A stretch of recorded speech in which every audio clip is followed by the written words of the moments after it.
हमारे चैनल को सब्सक्राइब करें और बेल आइकन दबाएं।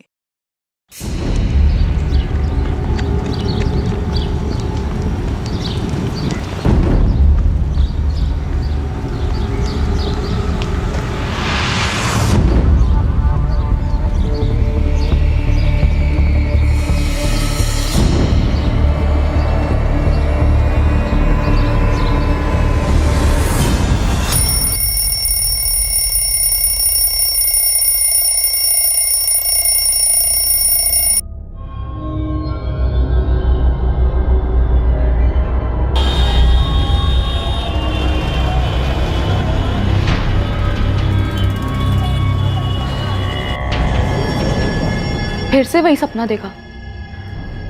उसका कॉल आया था फिर से। हाँ, और वो भी ताऊ जी के सामने। सुभाष, कल सुबह तक मेहरा जी का ऑर्डर किसी भी हालत में भिजवाना है। जी भैया, लगभग सब कुछ अच्छे से तैयार है। दीदी, पढ़ाई अच्छी चल रही है ना? जी पापा, कुछ दिन में एग्जाम्स हैं। रात के 10 बजे। अदिति, जा बेटा फोन उठा।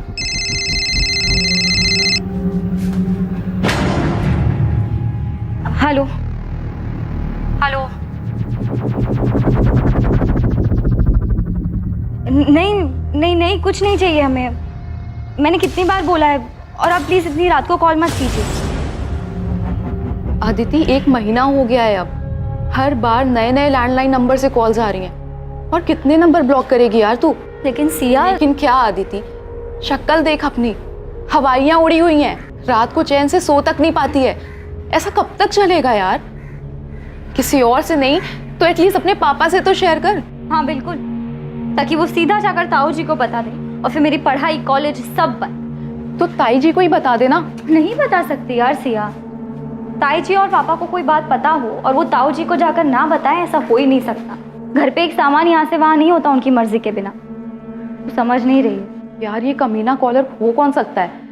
मैं बता रही हूँ अदिति, ये कॉलेज का ही कोई लड़का है। सॉरी। क्या यार प्रतीक, 4 आंखें दी उसके बाद भी देख के नहीं चल सकता? I am sorry Aditi. Siya, it's okay Prateek, चुप कर सिया। क्यों डांट रही थी बेचारे को?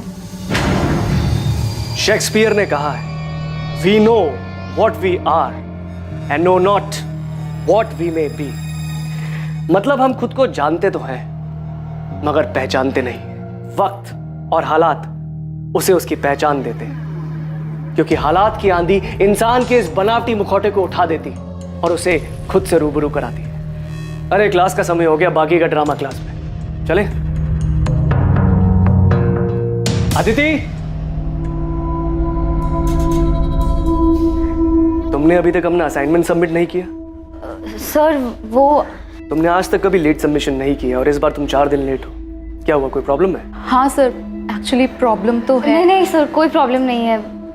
मैं 2 दिन में अपना असाइनमेंट सबमिट कर दूंगी। आर यू श्योर कोई प्रॉब्लम नहीं है? नहीं सर, कोई प्रॉब्लम नहीं है। Sorry for the delay. Okay.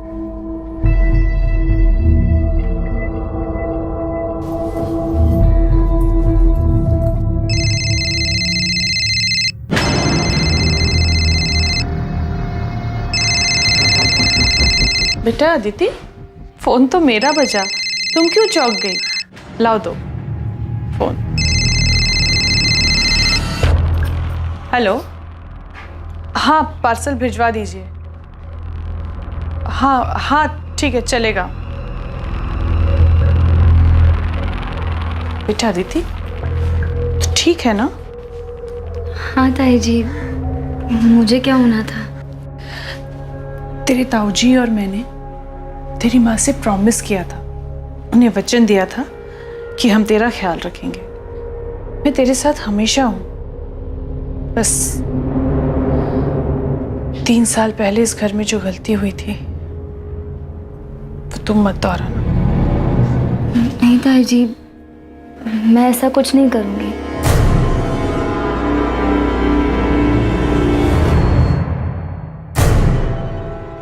Thakur साहब मिले थे, वो अपने छोटे बेटे विकास के लिए लड़की ढूंढ रहे। आदिति के बारे में पूछ रहे थे, तो मैंने उन्हें आदिति की फोटो दिखाई जो उन्हें पसंद आई। वो आदिति से मिलना चाहते हैं। पिछली बार जो कुछ भी हुआ उसके बाद ठाकुर साहब अभी भी अपने बेटे के लिए पिछली बार जो हुआ उसे भूल जाओ ज्योति, जो सामने उसे देखो। हो सकता है ठाकुर खानदान से हमारा रिश्ता होना लिखा है और रिश्ता खुद चलकर आ रहा है। विकास अच्छा लड़का है, मुंबई में रहता है, अगले हफ्ते कानपुर आ रहा है, मिल लेगा आदित्य से। पर मेरी पढ़ाई, कॉलेज का आखिरी साल है। तो फिक्र मत कर बेटा, तेरे एग्जाम्स के बाद ही तेरी शादी करेंगे। हाँ, एग्जाम के बाद ही शादी होगी, लेकिन सगाई इसी महीने होगी। ठाकुर साहब अब ज्यादा रुकना नहीं चाहते और मैं भी उनकी बात से सहमत हूं।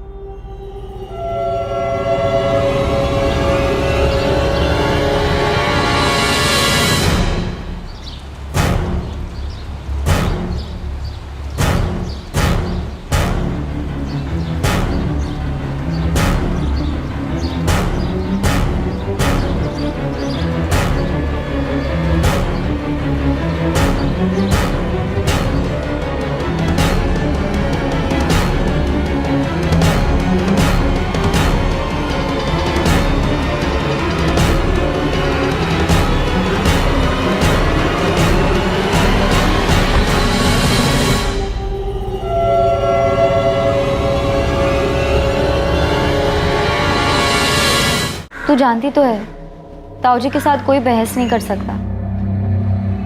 उन्होंने कहा है तो शादी होकर रहेगी। मैं तुम्हारी जगह होती तो भाग जाती। ये सब कहना आसान है, और वैसे भी किस्मत में जो लिखा है वो उससे कौन भाग सकता है। प्रतीक, यहाँ क्या कर रहे हो? सर वो नोटिस। ये नोटिस 1 महीना पुराना है, आप पढ़ रहे हो उसे? तो वो मैंने देखा नहीं था, चलता हूँ सर मैं।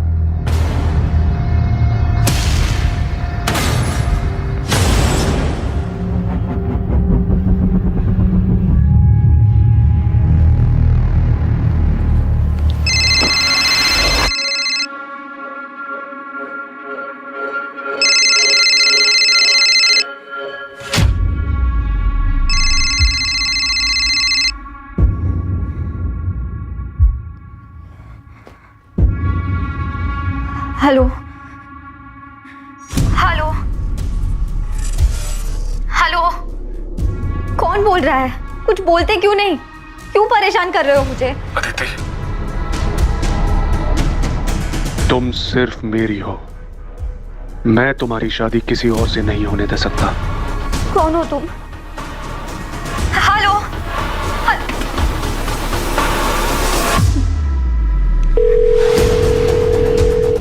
हेलो, हाँ अभी फिर से फोन आया था। इस बार धमकी दे रहा था कि किसी और से शादी नहीं करने देगा। अब बहुत हो गया, इस बार कुछ ना कुछ तो करना ही पड़ेगा। मैं बाद में बात करती हूँ, बाय।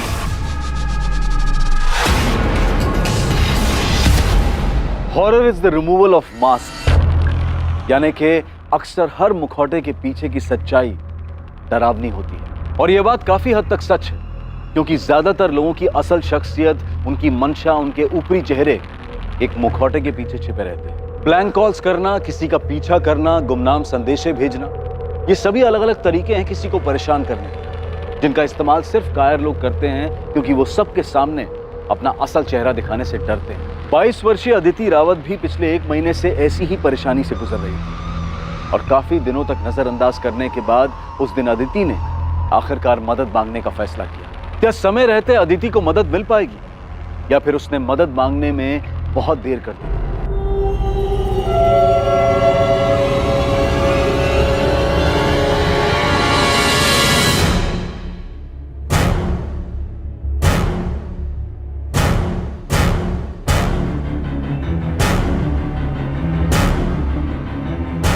ताई जी, मैं चलती हूँ। ठीक है बेटा, संभल के जाना। Bye bye.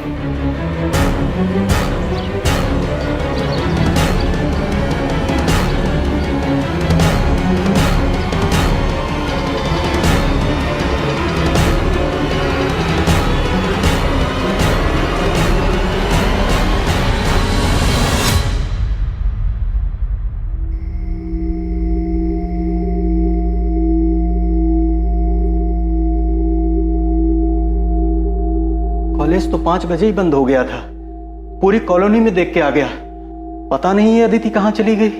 भाभी, वो अदिति की सहेली है ना सिया, उसका नंबर है क्या आपके पास? नहीं, मेरे पास तो नहीं है उसका नंबर। अरे वो कोई बच्ची नहीं है जो राह चलते खो जाए। शायद हमने उसे ज्यादा आजादी देकर कुछ गलती की है। ये आप कैसी बातें कर रहे हैं? मैं अदिति को अच्छे से जानती हूँ, वो ऐसा कुछ भी नहीं करेगी। 3 साल पहले भी हम सब लोग यही कह रहे थे। आप कहाँ की बात कहाँ लेके जा रहे हैं? हमारी बच्ची गायब है, उसे ढूंढने के बजाय आप पुरानी बातें लेके बैठ गए। मुझे लगता है हमें पुलिस के पास जाना चाहिए। सुभाष, इतनी जल्दी में फैसला लेना ठीक नहीं है। सुबह तक रुकते हैं। पुलिस के पास जाएंगे तो बात बढ़ेगी। पर भैया सुबह तक हम पता नहीं सर अदिति कहाँ है, और उसका फोन भी ऑफ जा रहा है। अगर तुम्हें मिले तो बोलना मैंने बुलाया है। उसने अभी भी अपना असाइनमेंट सबमिट नहीं किया है। किसी के साथ किसी तरह के झगड़े का सवाल ही नहीं है। हम तो गारमेंट मैन्युफैक्चरर है, सीधा साधा कारोबार है। आप लोगों के पास अदिति के किसी दोस्त का नंबर कैसे नहीं? कभी जरूरत ही नहीं पड़ी सर। दरअसल मेरी बेटी बहुत सीधी सादी है, उसके कोई खास दोस्त भी नहीं है, बस पढ़ाई करती रहती है, घर से कॉलेज, कॉलेज से घर, इसके अलावा कहीं आना जाना नहीं होता। पर इस बार कहीं तो गई है वो। वैसे वो कॉलेज कैसे आते जाती थी? मतलब खुद की गाड़ी थी? नहीं सर, ऑटो से आती जाती थी।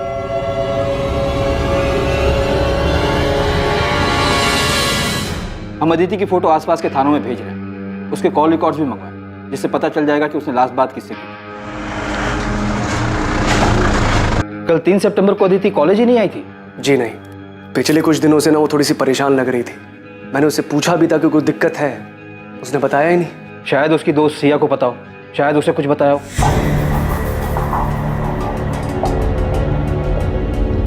सिया, अदिति कल से मिसिंग है। अगर तुम इसके बारे में कुछ भी जानती हो तो बेझिझक होकर इंस्पेक्टर साहब को बताओ। सर अदिति को पिछले 1 महीने से ब्लैंक कॉल्स आ रहे थे। क्या?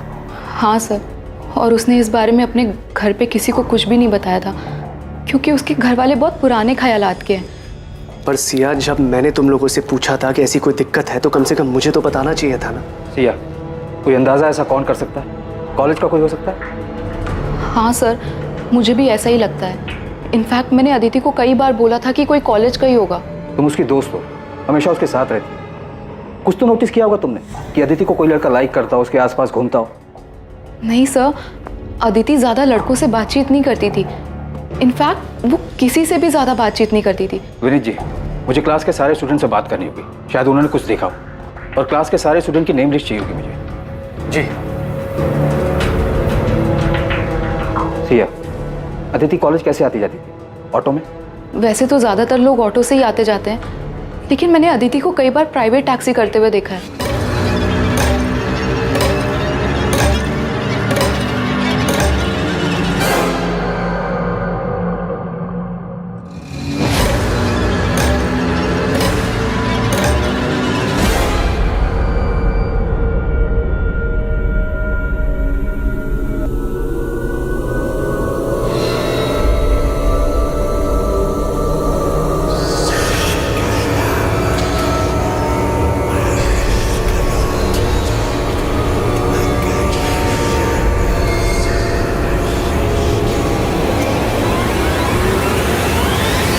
कोई उसे कॉल करके तंग कर रहा था तो उसे हमें बताना चाहिए था।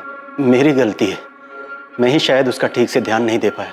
मैंने देखा था, जब भी उसका फोन बजता था वो चौंक जाती थी।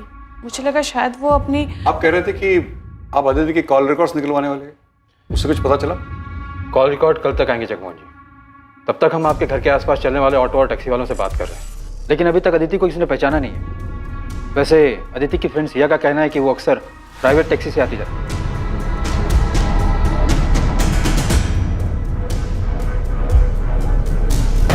अब वो टैक्सी से जाए ऑटो से, क्या फर्क पड़ता है? फर्क पड़ता है, और इस बात से भी फर्क पड़ता है कि आप लोगों को उसके दोस्तों के बारे में कुछ पता नहीं, और ये भी नहीं पता कि वो कॉलेज कैसे आती जाती है।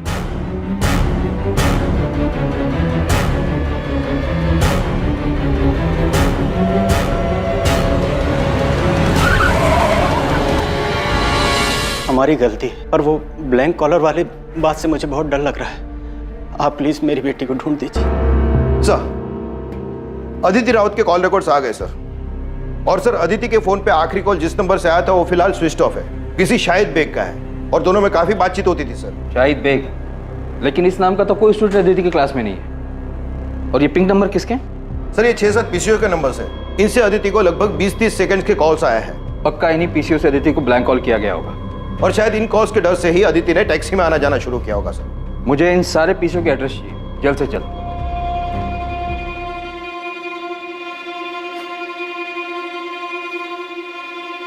सुभाष, मैं जानता हूं तुम पर क्या बीत रही है। मेरा रवैया सख्त है, इसका यह मतलब नहीं कि अदिति की मुझे परवाह नहीं है।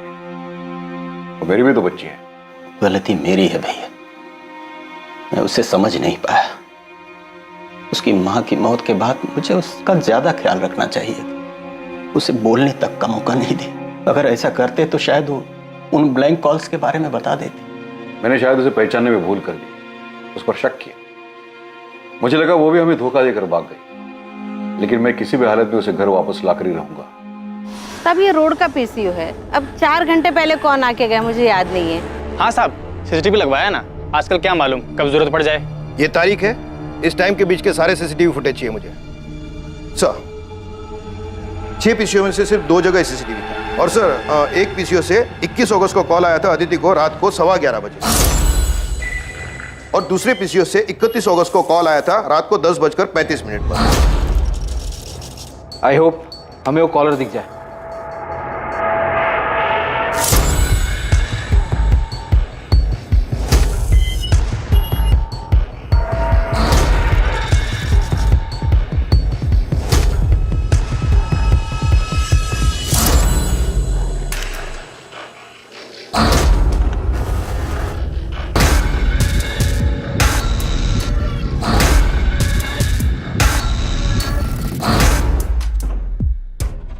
पूरे फुटेज में शक्ल तो नजर ही नहीं आ रही, सिर्फ पीठ नजर आ रहा है।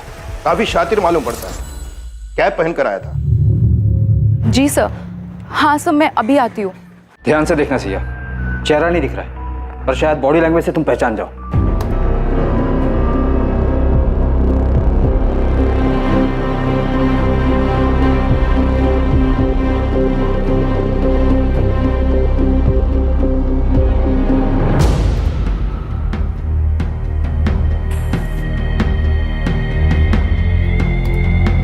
सर ये आदमी बार बार अपनी रिस्ट वॉच एडजस्ट कर रहा है। सर ये आदत तो ये आदत हमारे प्रोफेसर विनीत की है। मैं कॉलेज का प्रोफेसर हूं, कोई सड़क छाप रोमियो नहीं हूं। आपको क्या लगता है मैं एक लड़की को ऐसे परेशान करूंगा? सर आप लोग गलत कर रहे हैं, मैंने कुछ भी नहीं किया, फिर आप मुझे कैसे लेकर आ सकते हैं? तुम्हारे फोन के लोकेशन डिटेल्स देखे हमने। अदिति को जिस पीसीओ से जिस टाइम पर ब्लैंक कॉल किया गया, उसी जगह उसी टाइम तुम्हारा फोन भी मौजूद था। सर ऐसा हो ही नहीं सकता, मैं हमेशा अपना फोन घर पे। मैकबेथ अपने राजा के प्रति बहुत वफादार, पर लेडी मैकबेथ के कहने पर उसके मन में भी राजा बनने के ख्वाब जाग गए। फिर क्या था, उसके एक वफादार मुलाजिम होने का मुखौटा गिर गया और खुद अपने हाथों से उसने अपने राजा को मार डाला। अब सोचने वाली बात यह है कि शायद मैकबेथ को यह खुद नहीं पता था कि उसके वफादारी के मुखौटे के पीछे एक दगाबाज शख्स है। इंसानी फितरत का कोई भरोसा नहीं होता, कभी कभी चेहरे के पीछे की असलियत बहुत भयानक होती है। क्लास का टाइम हो गया, अगली बार नेक्स्ट एक्ट पढ़ के आइएगा, वो डिस्कस करेंगे। एक्सक्यूज मी सर, मुझे नहीं लगता मैकबेथ ने कोई मुखौटा पहना था। इंसान खुद को ही ना पहचान सके, ऐसा कैसे हो सकता है? मुझे लगता है मैकबेथ ने ये सब उसकी बीवी के प्रभाव में आकर किया था। फाइनली इस क्लास में कोई तो है जो लिटरेचर में दिलचस्पी लेता है, वरना बाकी सब तो उल्लू की तरह ताकते रहते हैं। और रहा ताल्लुक तुम्हारे सवाल का, तो ये सवाल तुम अपने आप से पूछो। पिछले 1 साल में पहली बार तुमने मुझसे आके कोई सवाल किया है? क्या तुमने कभी ये सोचा था कि तुम सामने से आकर मुझसे शेक्सपियर डिस्कस करोगी? शायद ऐसी भी कोई अदिति है जिसे हम क्या तुम खुद नहीं जानती। वो बहुत शांत स्वभाव की थी, बाकियों से बिल्कुल अलग। मैं उसे करीब से पढ़ना चाहता था, जानना चाहता था। उसकी सादगी मुझे भाने लगी थी। वही मीठी आवाज सुनने के लिए मैं उसे ब्लैंक कॉल्स किया करता था, मगर कभी हिम्मत नहीं हुई उसे बताने की। फिर इस बीच मुझे पता चला कि उसकी शादी की बात चल रही है। अदिति अभी सिर्फ तू 22 साल की है, इतनी जल्दी शादी कौन करता है? और तूने कुछ बोला नहीं? तू जानती तो है ताऊ जी से कोई बहस नहीं कर सकता। उन्होंने कहा है तो शादी होकर रही। ये सुनकर मुझे बहुत गुस्सा आया। वो ऐसे कैसे किसी और के साथ शादी कर सकती थी। इसलिए उस दिन मैंने उसे कॉल करके पहली बार बात की। अदिति, तुम सिर्फ मेरी हो। मैं तुम्हारी शादी किसी और से नहीं होने दे सकता। तेरी लव स्टोरी में कोई इंटरेस्ट नहीं मुझे। ये बता अदिति कहाँ है? क्या किया तूने उसके साथ? सर, मैंने उसके साथ में कुछ नहीं किया है। चुपचाप सच बता दे। अब लेक्चर खत्म, प्रैक्टिकल शुरू होगा जिसमें सिर्फ सच बाहर आएगा। शंभू। जी सर। शुरू हो जा। किसी पे भरोसा ही नहीं कर सकते यार। I mean, प्रोफेसर विनीत जैसे पढ़े लिखे लोग ऐसी हरकत कर सकते हैं। हाँ, कौन असल में क्या है ये तो कोई नहीं बता सकता। बेचारी अदिति, एक तो पहले ही उसके घर में इतनी ज्यादा प्रॉब्लम थी और अब ये ब्लैंक कॉल्स का चक्कर आके उसके सर पड़ गया। तुझे अंदाजा भी नहीं होगा यार कि उसके घर वाले हर बात को लेके कितनी रोक टोक करते थे। मैंने क्या किया पापा? जीन्स पहनने में क्या गलत है? बाकी लड़कियां भी तो पहनती हैं। दुनिया अगर गलत करे तो इसका मतलब ये नहीं है कि उनकी देखा देखी हम भी गलत करें। तो जानती है ना ताऊ जी को, उन्हें ये सब पसंद नहीं है। और आपको पापा? मैं जानती हूँ पापा, नाम सिर्फ ताऊ जी का आता है पर आपकी सोच भी उनसे कुछ अलग नहीं है। ऐसी बात नहीं है बेटा। हम जिस समाज में रहते। पापा आप भी उन्हीं की तरह हैं, समाज की तरह, जो हर वक्त बस लड़कियों पर पाबंदियां लगाने के लिए और उन्हें हर बात के लिए जिम्मेदार ठहराने के लिए खड़े होते हैं।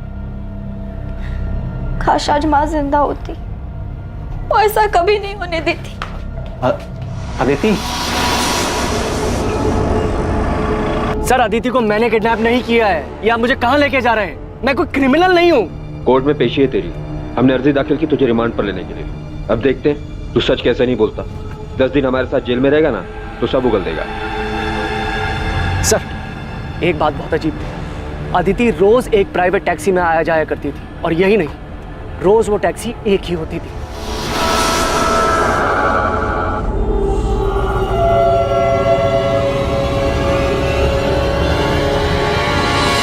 प्राइवेट टैक्सी, मालिक सबका एक है। देख प्रोफेसर, तू बच्चों को भले ही कुछ भी पढ़ाता हो, यहाँ हमें पढ़ाने की कोशिश मत करना। सर, मैं सच बोल रहा हूँ।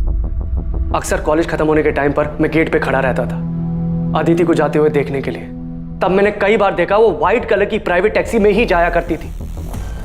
शायद मेरा ध्यान हमेशा अदिति पर था, इसलिए इस बात पर कभी ध्यान नहीं गया। काफी झूठ बोल रहा है प्रोफेसर, कहानियां सुनाने में माहिर है सर। एक लीड मिली है, चेक तो करना पड़ेगा।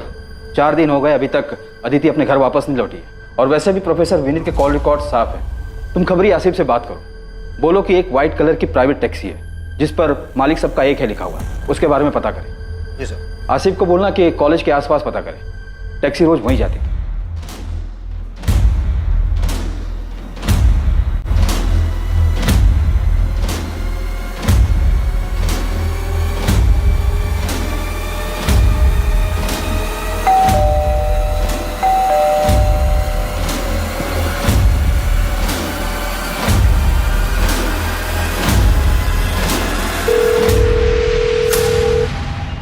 हेलो, आप कहाँ हैं?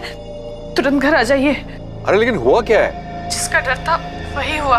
हाँ, आप सवाल मत पूछिए, बस जल्दी घर आ जाइए। देखो मैं रास्ते में हूँ, गाड़ी में।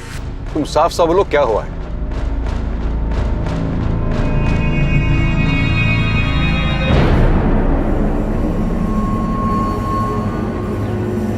सर, ये गंगा शंकर टैक्सी मालिक।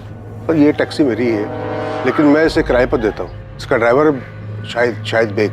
शाहिद बेग? कहाँ मिलेगा ये शाहिद बेग? अब ये तो पता नहीं, 3 सितंबर को आया था यहाँ टैक्सी की चाबी वापस करने हमेशा के लिए। सेठ जी, आपकी चाबी। ऐसे अचानक क्या हुआ? कोई दिक्कत है? नहीं सेठ जी, बस अब कुछ और करना चाहता हूँ, यहाँ से दूर। दूर मतलब अपने गाँव जा रहे हो? नहीं, मुंबई। ये बोलकर वो चला गया और उसके बाद मेरी उससे कोई बातचीत नहीं हुई साहब। शाहिद का कोई एड्रेस है आपके पास? शायद वहां से कुछ पता चले।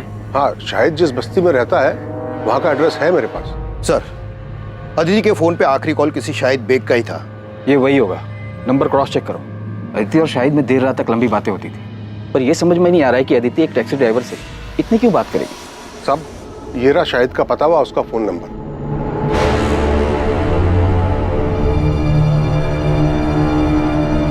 वही शाहिद बेग है। सर ये बालक यहीं शाहिद रहता था। 2 साल पहले उसने ये घर मुझसे किराए पे लिया था। आइए सर।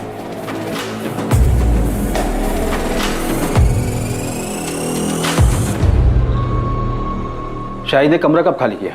3 सितंबर को। हाँ साहब, उसी दिन किया था। कुछ बताया था उसने? कहाँ जा रहा है? यमुना भाई, इस बार दुबई जा रहा हूँ किस्मत आजमाने। ये चल क्या रहा है शाहिद के दिमाग में? सबको अलग अलग जगह बताकर खुद गायब हो गया। अदिति हमेशा शाहिद की टैक्सी से आती जाती थी और शाहिद ने अपनी टैक्सी 3 सितंबर को वापस की और उसी दिन से अदिति और शाहिद दोनों गायब हैं। ये महज इत्तेफाक तो नहीं हो सकता। सर यहाँ तो कुछ और ही खिचड़ी पक रही थी। ये शाहिद की पड़ोसन बता रहे थे कि शाहिद के घर पे किसी लड़की का रेगुलर आना जाना था। हाँ साहब, ये तो वही लड़की है जो शाहिद के घर पे आती थी।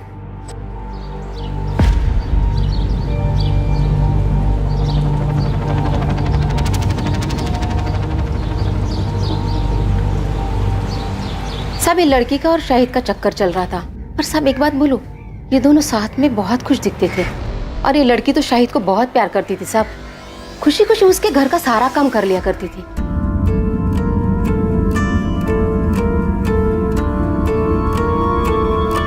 क्या कर रहे हो? कोई देख लेगा तो? तो देखने दो। तुम यहाँ क्या कर रहे हो? बुखार है ना, आराम करना चाहिए। चलो अंदर चलो। अच्छे बड़े घर की लड़की, कॉलेज जाने वाली, अपनी उम्र से काफी बड़े टैक्सी वाले के प्यार में पड़ गई और इतना ही नहीं, अपना घर छोड़कर उसके साथ भाग भी गई। कुछ ज्यादा फिल्मी नहीं हो गया ये? नहीं पीढ़ी है सर, फिल्मों से सीखते हैं इन लोग। और फिर इस अदिति के घर वाले तो काफी पुराने ख्यालात के हैं। शाहिद के कॉल रिकॉर्ड्स निकलवाओ और ये सच भी हमें रावत फैमिली को बताना ही होगा। कॉल डिटेल से तो यही लगता है कि अदिति और शाहिद आपस में काफी लंबी लंबी बातें करते हैं। और इतना ही नहीं, अदिति शाहिद के घर भी आ जाया करती। वहाँ के आस पड़ोस के लोगों ने अदिति को कई बार देखा है। इसलिए हमें यकीन है कि अदिति और शाहिद एक दूसरे से प्यार करते थे और इसलिए भाग गए। शाहिद के गांव रायबरेली का एड्रेस मिला है, हम वहां जाकर पता करने की कोशिश। रहने दीजिए, आपकी मदद का बहुत बहुत धन्यवाद। अब उन्हें ढूंढने की कोई जरूरत नहीं है। अदिति खुद हमसे रिश्ता तोड़कर चली गई है। आप तकलीफ मत उठाइए, इस केस को क्लोज कर दीजिए। एक बार अदिति हमें मिल जाए उसके बाद तो ये केस हम क्लोज ही कर देंगे। हम लोगों ने फैसला कर लिया है, हमें उनसे कोई वास्ता रखना नहीं है और न ही इस केस।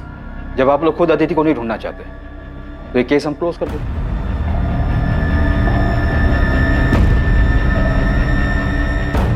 अदिति का मिसिंग केस अचानक ही एक अनदेखे मोड़ पर आकर थम गया था। अदिति ने अपने घर वालों को छोड़ने का फैसला लिया और बदले में उसके परिवार वालों ने अदिति के लिए भी वही फैसला लिया था, अदिति को छोड़ने। लेकिन सच इतना सरल नहीं था और कुछ ही दिनों बाद सामने आने वाली एक दुर्घटना का कोई भी अंदाजा नहीं लगा सकता था।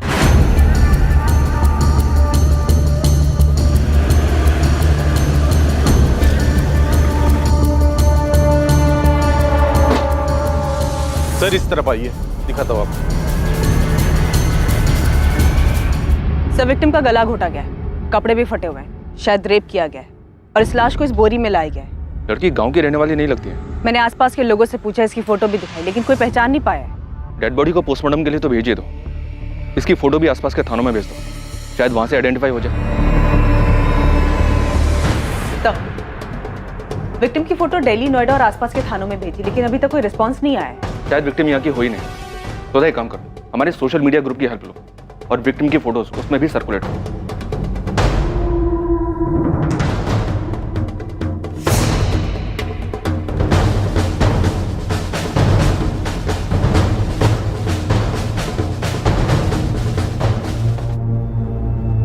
सोनाली, अरे कहाँ हो भाई? लेट हो रहा है यार, मुझे जल्दी लाओ। हाँ बस 5 मिनट, आपका टिफिन रेडी है।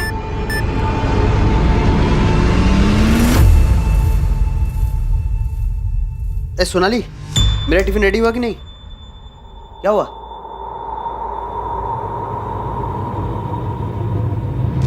और जब कोशिश में वो कामयाब नहीं हो पाया तो गुस्से में आकर उसने इसे मार डाला। डॉक्टर, इसका मर्डर कब हुआ होगा? लगभग 24-25 घंटे पहले। 24-25 घंटे पहले, मतलब 11 सितंबर की रात को।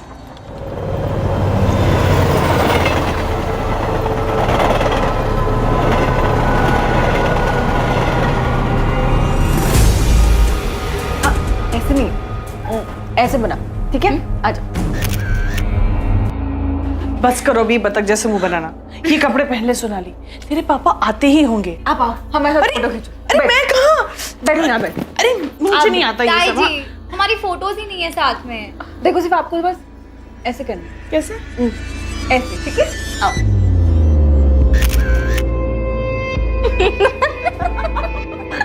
बहुत शैतान हो गया तुम। दीदी अगली बार ना अब ताई जी के लिए भी ऐसी ड्रेस लेके आना। चुप बेशरम। आओ, एक और फोटो। हमारा घर कानपुर में है। अदिति वहीं रहती थी। आपने अपनी फैमिली को इन्फॉर्म कर दिया?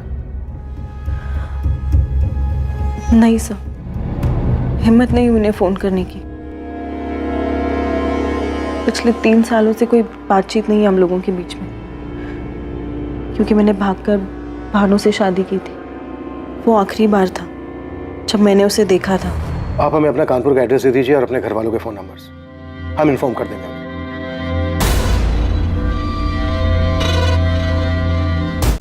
सुभाष, ये जमीन बहुत अच्छी जगह पर है, जहां हम बड़ा कारखाना बनवा सकते हैं, जहां कपड़े स्टोर करे जाएंगे, और ये हमारी फैक्ट्री से ज्यादा दूर भी नहीं है। सुभाष, तुम्हारा ध्यान कहाँ है? भैया वो नहीं, वो बस दिल पर अच्छे बुरे का बोझ मत रखो।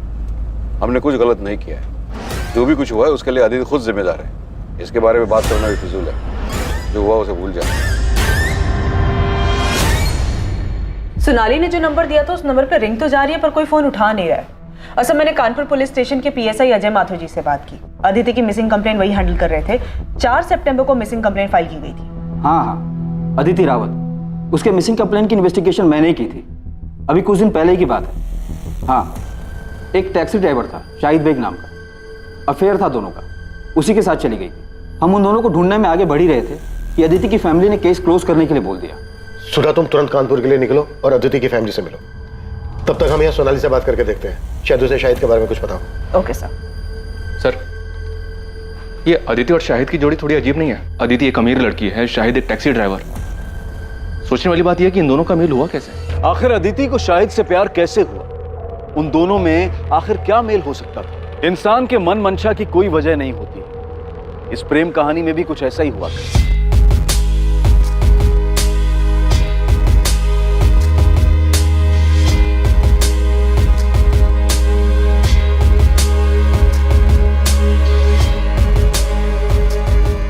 आइए मैडम, बैठिए।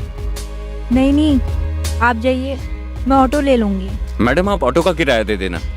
बहुत देर से देख रहा हूँ, दूर दूर तक कोई ऑटो नहीं है। आप ऐसे ही धूप में खड़ी हैं, आपको भी ऑटो का इंतजार नहीं करना पड़ेगा और मुझे भी सवारी मिल जाएगी। बैठिए ना।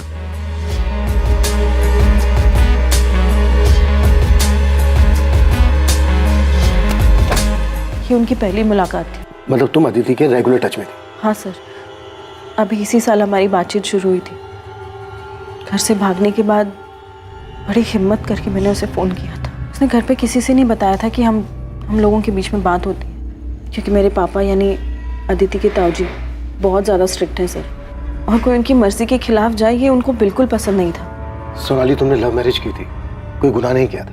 लेकिन सर, मेरी पापा की नज़रों में ये किसी गुनाह से कम नहीं है। अदिति एक पढ़े लिखे रईस परिवार से थी। ये समझ में नहीं आ रहा है कि वो एक टैक्सी वाले के प्यार में कैसे आ गई। सर, ये बात मुझे भी बहुत अजीब लगी थी। मैंने पूछा भी था उससे सर। दीदी, शाहिद भी अक्सर यही कहता है कि रूप की रानी सड़कों के राजा की लव स्टोरी है हमारी। मुझे यकीन है कि हमारा मिलना लिखा था। और रही बात मजहब जात पात के भेद की, तो मैं ऐसी ओछी बातों में विश्वास नहीं रखती। मैं जात पात की बात नहीं कर रही हूँ अदिति, मैं लोगों के पढ़े लिखे होने के नज़रिए, उनके इंटेलेक्चुअल लेवल की बात कर रही हूँ। तूने कहा था ना कि वो सिर्फ 5वीं क्लास तक पढ़ा है, तो उसे तो तेरी बात भी समझ नहीं आती होगी। तुम लोग बात क्या करते हो आपस में? बातें करने के लिए इंटेलेक्चुअल लेवल की नहीं, बस इंसान में थोड़ी सी दिलचस्पी दिखाना ही काफी होता है। कौन सी किताब पढ़ रही हैं मैडम जी? क्यों? इतने ध्यान से पढ़ रही हैं तो काफी अच्छी ही होगी। The tragedy of Ather with connections. अरे बाप रे, इतना बड़ा नाम! मैं तो ये नाम याद करने गया तो पूरा हफ्ता लग जाएगा।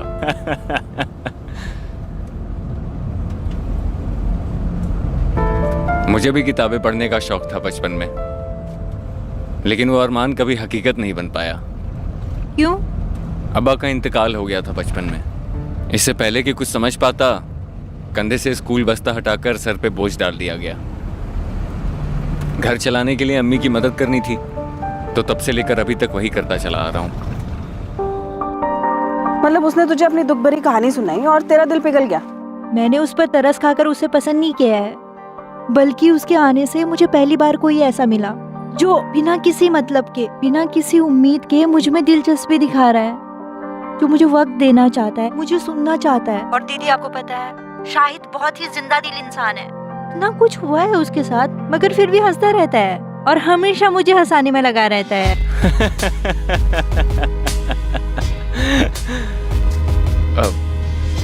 सॉरी मैडम, वो एक बात याद आ गई।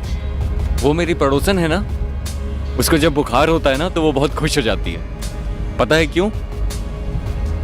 उसे लगता है वो बहुत हॉट लग रही है।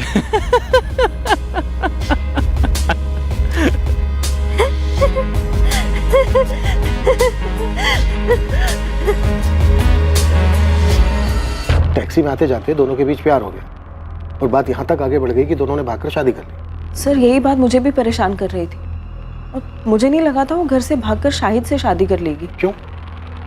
ऐसा क्या हुआ था?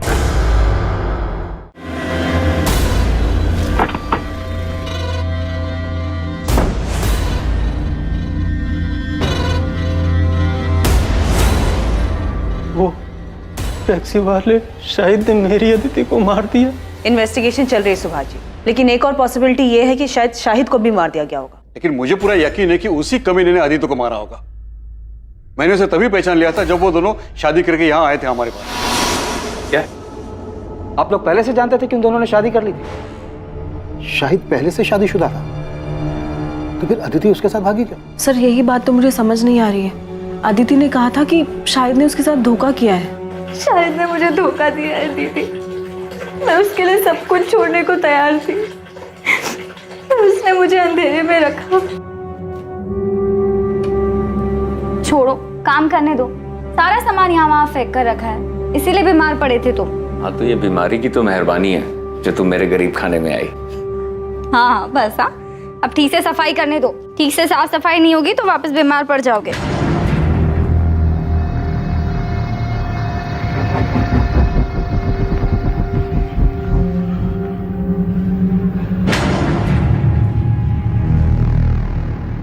अदिति मेरी बात सुनो, जो तुम सोच रही हो ना वैसा बिल्कुल नहीं है। मुझे कुछ नहीं सुनना। मैंने पहली बार किसी पर भरोसा किया, दिल से सच्चा प्यार किया, और तुमने बदले में मुझे क्या दिया? तुमने मेरा भरोसा तोड़ दिया। अदिति सुनो मेरी बात सुनो। अदिति अदिति पिछले 1 महीने से मेरी अदिति से बात नहीं हो पाई थी सर, इसीलिए इस सब के बाद उन दोनों के बीच क्या हुआ मुझे नहीं पता सर।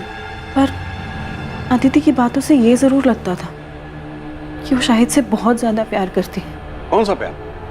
साफ साफ दिख रहा है कि उसने अपनी चिकनी चुपड़ी बातों में अदिति को फंसाया और भगाकर शादी करके ले आया हमारे पास। उसने सोचा कि शादी करेंगे तो हम कुछ बोलेंगे नहीं और वो घर जमाई बन के बैठेगा। कब आए थे यहाँ मिलने के लिए? गायब होने के 5 दिन पहले। मतलब 8 सितंबर को? जी, अदिति आशीर्वाद लेने आई थी शाहिद के साथ। मेरी तो कुछ समझ में नहीं आया, इसलिए मैंने तुरंत इन्हें फोन किया। देखो मैं रास्ते में हूँ, गाड़ी में। तुम साफ साफ बोलो क्या हुआ है? अदिति आई है शादी करके। मुझे तो कुछ समझ ही नहीं आ रहा था कि मैं क्या करूं। अदिति, ये सब क्या नाटक है? क्या चल रहा है? ये कौन है लड़का? जी मैं शाहिद बेग, टैक्सी चलाता हूँ।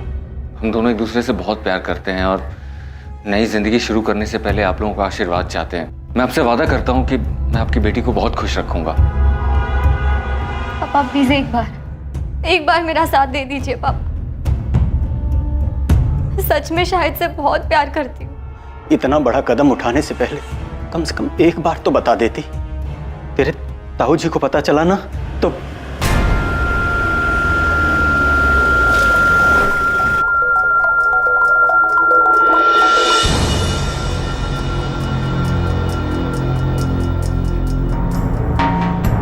सुभाष, इनसे कह दे यहां से चले जाए। वाह, मैं कहता हूं चले जाओ यहां से। हम समझ लेंगे कि तू भी सोनाली की तरह मर गई है हमारे लिए। लेकिन याद रखना, जो लोग बुजुर्गों का दिल दुखा के खुशियां ढूंढते हैं ना, जिंदगी उन्हें कभी खुश नहीं रखती। आपने तो हमें कुछ नहीं बताया, सीधे कहा कि केस क्लोज कर दो। हाँ तो और क्या कहते हैं? लेकिन शाहिद और अदिति तो एक दूसरे से प्यार करते थे ना, तो फिर शाहिद अदिति को क्यों मारेगा? अदिति अपने साथ अपने सारे गहने और कुछ कैश लेकर भागी थी, जिसका पता हमें कुछ दिनों बाद चला। गहनों की कीमत ही लगभग 10-15 लाख होगी। शाहिद को सिर्फ पैसे से मतलब था। उसने 10-15 लाख का मुनाफा देखा और मार दिया अदिति को। अदिति के घर वालों को शाहिद पे शक है, देखने से तो ऐसे ही लगता है। शाहिद पहले से शादीशुदा था, अदिति ने शाहिद से शादी की जिद की होगी तो शाहिद को मजबूरन अदिति से शादी करनी पड़ी हो। लेकिन सुधा, हम ये नहीं जानते कि खुद शाहिद सही सलामत है भी या नहीं। ऐसा ना हो कि उसकी लाश भी कहीं जंगल में ही कहीं पड़ी हो सकता है कि अदिति के परिवार वालों ने दोनों को मरवा दिया। आपको ऐसा क्यों लगता है सर? ऐसा हमें नहीं, अदिति के ताऊ जगमोहन की सगी बेटी सोनाली को लगता है, क्योंकि उसके साथ भी कुछ ऐसा ही हुआ था। सर, जब मैं और सोनाली घर से भागे थे तब इनके पापा ने हमारे पीछे गुंडे भी भिजवाए थे। गुंडे? Yes sir. सर, वो तो हमारी किस्मत अच्छी थी कि हम उनके हाथ में नहीं आए और हम शहर से बाहर भाग गए। सोनाली, तुम्हें सच में ऐसा लगता है कि तुम्हारे पापा अदिति को चोट पहुंचा सकते हैं? यकीन से तो नहीं कह सकती हूँ, लेकिन कल को अगर ऐसी कोई बात सामने आती है तो मुझे हैरानी नहीं होगी सर। और इतना बता सकती हूँ सर कि खानदान की इज्जत और खानदान के बच्चों के बीच अगर किसी दिन किसी मोड़ पे मेरे पापा को किसी एक चीज़ को चुनना होगा तो वो आँख बंद करके खानदान की इज्जत को ही चुनेंगे सर।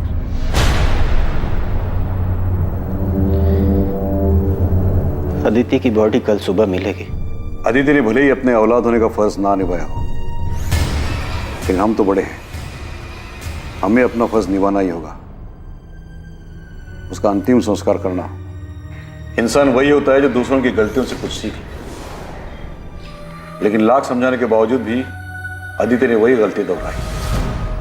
उसे वही मिला जो उसने बोया था।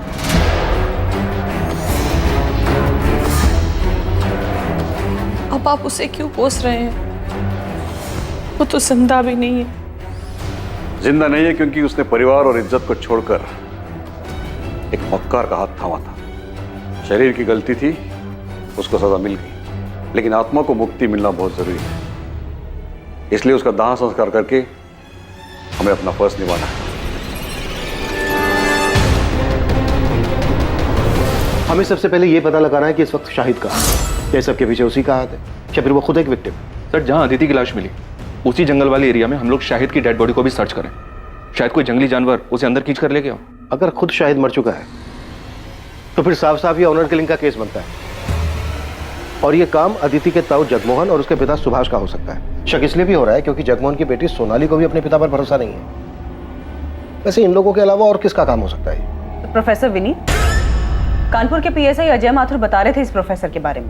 फाइनली इस क्लास में कोई तो है जो लिटरेचर में दिलचस्पी लेता है, वरना बाकी सब तो उल्लू की तरह ताकते रहे। अदिति से एक तरफा प्यार किया करता था, ब्लैंक कॉल भी किया करता था, यहाँ तक कि सर उसने धमकी भी दी थी अदिति को किसी और से शादी ना करने की। और जब कॉलेज वालों को इसके बारे में पता चला तो उसे कॉलेज से निकाल दिया गया। इस वक्त कहाँ है विनीत? माथुर साहब बता रहे थे कि कॉलेज से निकाले जाने के बाद वो अपने घर में ही बंद। क्या करता बेचारा ओथेलो? प्यार में जलन होना स्वाभाविक है। वो अपने प्यार को किसी और के साथ नहीं देख सकता था, इसीलिए उसने खुद उसको मार डाला।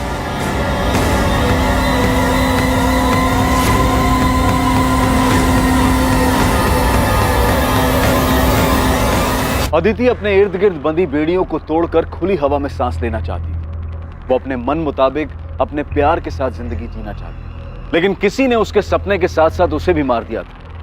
प्यार के नाम पर अदिति की बलि चढ़ाई गई थी। अपनेपन का मुखौटा पहनकर किसी ने उसके साथ विश्वासघात किया था, धोखा किया था। लेकिन इस धोखे के पीछे आखिर था कौन? उसका अपना पति शाहिद, जिसके लिए उसने सब कुछ छोड़ दिया था, या फिर उसके अपने पिता और उसके ताऊ जी जिन्होंने उसे बचपन से बड़ा किया था, या फिर यह काम किसी और का था, कोई ऐसा जिसने अपनेपन और दोस्ती का मुखौटा पहनकर यह खेल इतनी अच्छी तरह से खेला कि अदिति को भी उसके भयानक इरादों की भनक तक नहीं लगी। इन सारे सवालों के जवाब लेकर हम हाजिर होंगे कल रात 10:30 बजे इस केस के दूसरे और आखिरी भाग में। जय Hind. For more updates, subscribe to our channel, click the show links and enjoy watching the videos.